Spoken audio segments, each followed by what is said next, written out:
O lance de você hackear a NASA com 17 anos é maneiro. Mas é muito mais maneiro o que veio depois, cara.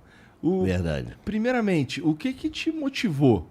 Por que tu entrou nessa? Assim, como é que você percebeu que isso que existia? O que te levou a encontrar todos esses pedófilos aí? Bom, eu estudava na PUC, na época estava começando a faculdade de engenharia. E um dos professor de direito na internet, era promotor de justiça. Ele recebeu uma denúncia do Ministério do FBI, na época, do FBI, US Customs, um órgão ligado ao FBI, que existia uma quadrilha de pedófilos que estava traficando criança. Caralho? Para os Estados Unidos e para a Europa. Não era apenas uma galera... fazia internet, vídeo. Não. O cara... Tinha Nossa. vídeo, tinha tráfico de criança, tráfico de mulheres. Chamava Wonderland. Não sei direito. Não, chamava. Agora Chamava Porque, que na caía. verdade, as coisas, 20 anos depois, ainda continuam acontecendo. É mesmo? Infelizmente. A lei mudou por nossa causa, né? Porque naquele tempo, você produzir o vídeo e publicar o vídeo na internet não era crime. Crime não era internet não era meio de publicação. Então você publicar, você ter, pior, você ter também não era crime. Você consumir, pagar pelo filme, não era crime. Nós estamos falando de que ano? 1999, desculpa, meu biógrafo está aqui. 1999. Tá. 1999. A investigação, na verdade, começou em 98. Então foi 98 relativamente pra 99. rápido também, né? Que vocês conseguiram fazer isso. É. Mas aí esse teu professor recebe essa denúncia. E aí o que acontece? Eu tinha, por causa do negócio da NASA, eu tinha bombado em Física 2. E eu não conseguia, não ia conseguir CR suficiente para ir para entrar para mecatrônica, que é o que eu queria. Era a cadeira que eu queria. Na PUC, antigamente, você não entrava, você fazia o ciclo básico. E aí depois você ia para a especialidade que você queria por CR. E aí eu, vou pegar um CRzinho a mais lá, vou ver o que é, não deve ser nada demais. Deve ser um bando de moleque punheteiro, pode falar? Pode, né? Um bando de moleque punheteiro pegando vídeo, não sei o quê. E aí, cara, a coisa era realmente complicada. Era bastante material, coisas que até hoje me dão... Nossa, imagina. Dão pesadelo. Isso era uma comunidade que você identificou na internet? Como é que era isso? Antigamente você tinha... não é do seu tempo mais, mas você tinha várias coisas chamadas Gopher. Você já ouviu falar no Gopher? Gopher. Você tinha várias formas de troca de arquivos diferentes antes de existir a World Wide Web. O World Wide Web era uma coisa nova, super nova na época. Devia ter 3, 4 anos. A gente estava com o Spry Mosaic, uma coisa ultra... E você tinha os newsgroups. Tinha IRC, tinha newsgroups, etc. Então, o que eles faziam? Eles, através desses mecanismos, desses canais, eles trocavam informações. Isso, hoje em dia você chama isso de Deep Web, que não é indexado, né? A Dark Web, etc, né? Que você entra no Tor para fazer, etc. Antigamente você não precisava nada disso, entendeu?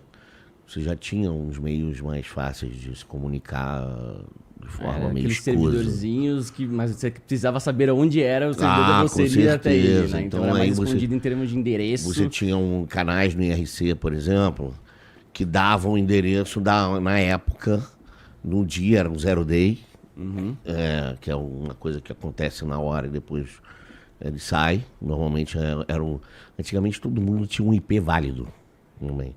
Você não mascarava IP. Eu estou falando em termos técnicos, mas quem entende, hoje em dia você tem um IP para um monte de gente. Você chama de DHCP e NAT. Né? Você faz bridging, etc. Tem uma porrada de forma diferente. Mas, antigamente, você entrava na internet com IP válido. Então, quando você entrava na internet, assim, e você podia subir um servidor web na tua máquina. Todas as pessoas que se conectavam à internet, elas tinham um IP único. Todas elas. Não é, o que você está dizendo se a gente se conectar todo mundo aqui no Wi-Fi que tem aqui... Só tem um IP. Só tem um IP que Isso. Você usa provavelmente aqui é NAT. Você usa uma técnica, Network Address Celular também, né? Quando você está no 4G, você está compartilhando com outros usuários esse endereço. Não sabia disso. Porque acabaram, já não tem mais endereços disponíveis para ser distribuído no IPv4. Não, muitos anos já. Precisa começar a dividir, senão não ia ter endereçamento para a internet. Entendi. Agora estão tentando trocar para o IPv6, todo mundo tem 2 IPs, mas está muito devagar. Enfim, então antigamente você não tinha isso. Você usava um IP válido. Todo mundo tinha um IP válido e você podia subir um servidor de web na tua máquina. Entendeu? Um servidor de FTP, no caso. Tinha várias formas de um Gopher, né? News me ajuda aí porque eu sou burro, tá? Por favor. Por que eu subiria um servidor desse na minha máquina? Para trocar coisas que você não gostaria de botar num servidor público, né? É como se abrir hoje um grupo no Telegram privado para tua galera. Você tem o seu endereço, eu falo, pra galera que tem um interesse em comum, eu vou te passar o endereço, assim vocês conseguem conversar comigo. Mas quem não tem endereço teria que meio que chutar, assim, não teria como indexar. Assim, hoje na Dark Web você faz a mesma coisa. Você sobe uma máquina virtual lá, numa Amazon ou num servidor obscuro lá no Chipre, bota as coisas, pega o endereço Tor, deixa lá, dá para o pessoal lá no indexador qualquer, aquele DuckDuckGo, e dá para o pessoal. E você sabe o que é pior? Hoje em dia, eu vou dar um pulo aí antes da gente continuar, eles estão usando essa low-tech para fazer a mesma coisa hoje em dia. Newsgroup, porque ninguém acessa, ninguém consegue monitorar. Gopher. Caralho, estão usando a tecnologia de 10, 15 anos atrás. Até Telnet com BBS, nego usa para fazer isso. Mas em vez de você discar, você dá o app, você usa o PC Board via Telnet para trocar arquivos desse gênero. E não é do tempo. Você está com quantos anos? 37, mas eu só fui ver a internet. Então, eu tô com 44. IRC, pelo menos eu peguei pra caramba. Assim, então, IRC... Eu nunca vi, não sei nem como é a cara. O IRC, você era uma criança feliz lá no... Que já tava dando uma hackeadinha. No hack então, lá no... A galera cresceu ali no hack da Brasirk. Também. No FNet, não? Você acessou a FNet? Downnet, Undernet. Então, isso era uma das formas de você...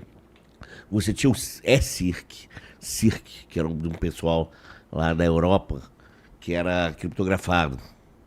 Pessoal da THC, da THC, The Hacker's Choice. Tinha grupos assim, né? Super Powers, Legend of Doom. Caralho, Lex Luthor era um cara fora. Então, na época... Não, esse nome desse grupo é maneiraço, THC. Os grupos são uns nomes incríveis. Van Hauser, o nome do dono, do chefe do grupo. Van Hauser. Você conhece a história de Van Hauser? Não. O cara que foi morto por um desconhecido que foi morto por outro desconhecido.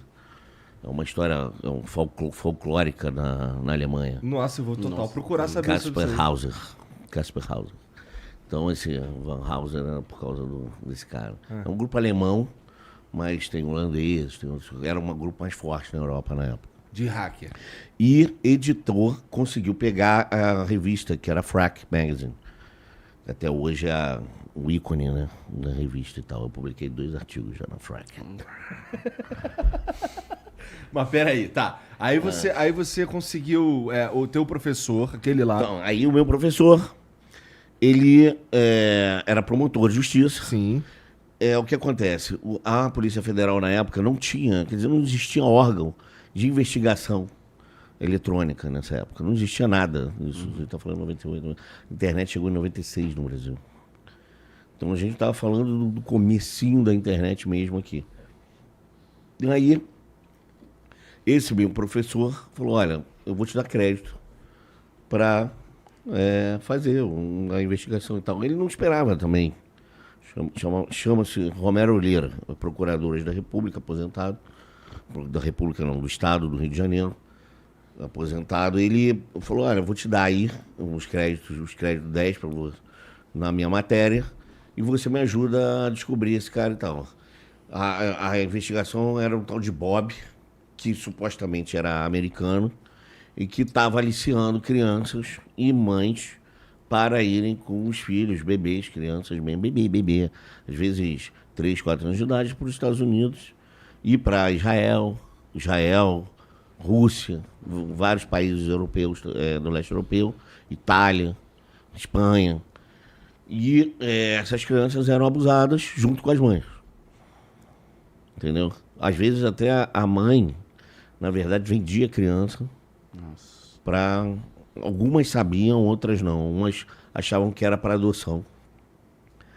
E algumas eram mesmo. Israel, tinha algumas famílias israelenses que adotavam as crianças, mas tinha de tudo, entendeu? E aí, assim, eu descobri um monte de coisa que eles achavam que era só foto, né? Era só meia dúzia de moleque punheteiro e tal. Nos Estados Unidos, eles não achavam que a gente ia realmente conseguir alguma coisa e conseguiu bastante coisa nessa área. Foram 200 pessoas no Brasil e 1.600 no mundo. E você meio que se infiltrou ali como... Fui pra Catu, no interior da Bahia, para lavar, como se fosse lavar o dinheiro deles. A gente prendeu um dos caras, que era delegado de polícia, e o outro era cônsul para assuntos políticos ou culturais de Israel. A gente prendeu os caras, fez com que os caras me infiltrassem na quadrilha junto com o promotor para pegar esse pessoal. Caraca. Como se eu fosse lavar dinheiro para eles. Então, assim, esse teu professor já sabia que você tinha essas skills aí de... Sim, porque eu tinha voltado Olha, aquele maluco lá tinha voltado da NASA. Tinha feito o Trusted Computer Security Evaluation Criteria, que era o tipo de... Hoje a gente tem o ISO, né? O ISO 27001, etc. Mas basicamente tu foi lá dizer pra eles onde é que eles estavam vacilando. Onde é que eles estavam... Isso é uma história engraçada. Me conta, então. Então, mas terminando essa da coisa, e eu vi coisas que até que fazem o diabo chorar, sabe? Coisas realmente muito, muito tristes. E assim... uma grande parte desse pessoal no Brasil ficou impune. Infelizmente, porque não existia lei que abarcasse esse tipo de crime no Brasil. Nossa. Entendeu? Então, assim, foi realmente um marco, porque depois isso passou a ser uma coisa visível, né? Os crimes na internet passaram a ser uma coisa que o pessoal começou a ver. A gente pensava que era um monte de nerd cientista que não inconsequente, ou garotos novos que não sabiam nada da vida. E, na verdade, estavam sendo usados por criminosos para várias coisas diferentes.